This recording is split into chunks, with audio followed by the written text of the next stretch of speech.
Everyone loves football. So why don't you?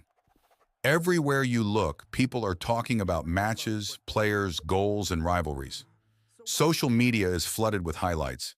Friends won't stop discussing the latest game, yet somehow none of it grabs your attention. And if you've ever felt like the odd one out because of that, you're not alone. Billions of people become emotionally invested during major tournaments. Entire cities celebrate victories. Strangers hug each other after goals. For many, football feels bigger than a sport. But while everyone else is caught up in the excitement, you might be standing there wondering what all the fuss is about. At some point, you've probably asked yourself a question.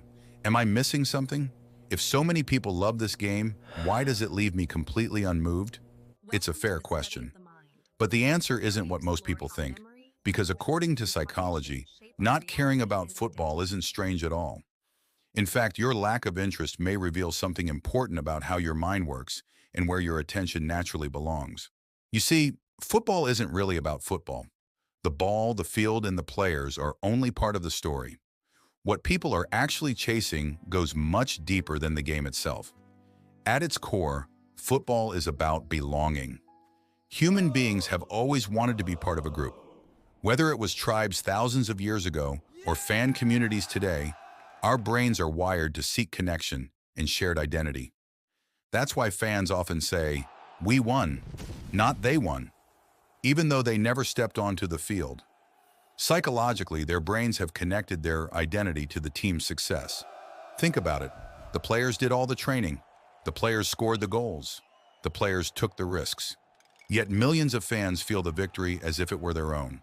That's the power of group identity. Psychologists call this basking in reflected glory. When the team succeeds, fans experience a sense of achievement too. Their brains borrow the success, creating feelings of pride, excitement, and emotional reward.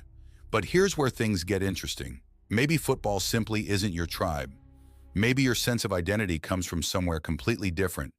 Maybe you're passionate about books, technology, art, business, music, psychology, gaming, learning, creating. Whatever it is, your brain naturally invests energy in things that resonate with your personal interests. And sometimes those passions aren't obvious to the people around you.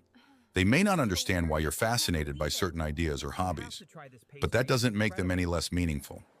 The truth is, everyone belongs somewhere.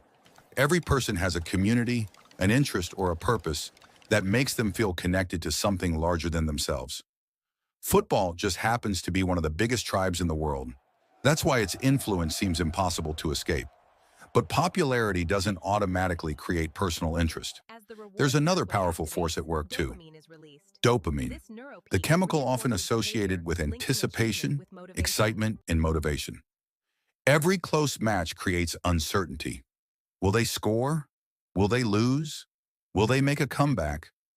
That uncertainty keeps fans emotionally locked in because the brain loves unresolved outcomes. But dopamine only works when you care about the result. If neither team matters to you, the emotional tension disappears. The excitement simply never arrives. From that perspective, football can look very different. Instead of a thrilling battle, it may just seem like a group of people running after a ball while everyone else gets emotionally invested. And that's completely normal. Not every passion is meant for every person. The world would be incredibly boring if we all cared about exactly the same things. So maybe the real question isn't why you don't love football. Maybe the real question is much deeper than that. What is the thing that captures your attention the way football captures theirs? What topic, dream, goal, or passion makes you lose track of time? Because everyone has something. Something that sparks curiosity. Something that creates excitement. Something that makes life feel meaningful and worth pursuing. And when you discover that thing, you'll finally understand why billions of people care so deeply about football. Not because you'll suddenly love the sport, but because you'll recognize the feeling behind it. If you enjoy exploring psychology, human behavior, and the hidden reasons behind why people think, feel, and act the way they do, make sure to subscribe. Every week, we uncover fascinating truths about the human mind that can completely change the way you see yourself and the world around you. Subscribe now, and I'll see you in the next video.